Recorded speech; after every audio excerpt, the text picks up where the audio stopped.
অরিজিৎ, ওই কফিনটা জ্বালিয়ে দে। ওর আসল প্রাণ ওই হাড়গুলোর মধ্যে লুকিয়ে আছে। ওটা ধ্বংস না করলে নয়নতারা কোনো দিন মুক্তি পাবে না। অরিজিৎ নিজেকে সামলে নিয়ে একটি জ্বলন্ত মশাল তুলে নেয়। নয়নতারা তখন তান্ত্রিকের গলা চেপে ধরেছে।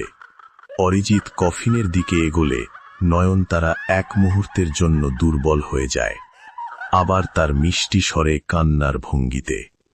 অরিজিৎ, না, আমি মারা যাব। তুমি কি তোমার নয়নতারাকে পুড়িয়ে মারবে? আমাকে বাঁচাও। অরিজিৎ থমকে যায়। নয়নতারার সেই মায়াবী চোখ তাকে আবার দুর্বল করে দেয়। কিন্তু হঠাৎ সে লক্ষ্য করে নয়নতারার শরীরের ছায়াটা দেয়ালে এক কদার্য ডাইনির মতো দেখাচ্ছে। অরিজিৎ চিৎকার করে মশালটি কফিনের ভেতর ছুঁড়ে দেয়। না! কঙ্কালটি আগুনে পুড়তে শুরু করার সাথে সাথে নয়নতারা এক অসহ্য যন্ত্রণায় ছটফট করতে থাকে।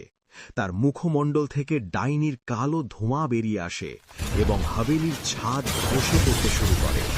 এক বিশাল বিস্ফোরণের সাথে পুরো কুঠুরি ধোঁয়ায় ঢেকে যায়।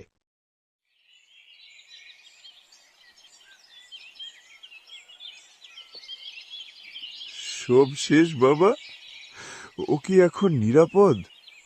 অভিশাপ শেষ হয়েছে বাবা, কিন্তু মনে রাখবি, এই জঙ্গল আর এই পাহাড়ের অন্ধকার কোনোদিন পুরোপুরি মরে না। তারা জিপে করে পাহাড় থেকে নিচে নেমে যাচ্ছে। মোহিনীর মায়া কখনো শূন্য থাকে না। ধ্বংসস্তূপের নিচে হয়তো এক মায়া শেষ হয়েছে, কিন্তু অন্য এক ছায়া কি আবার ফেরার অপেক্ষা করছে?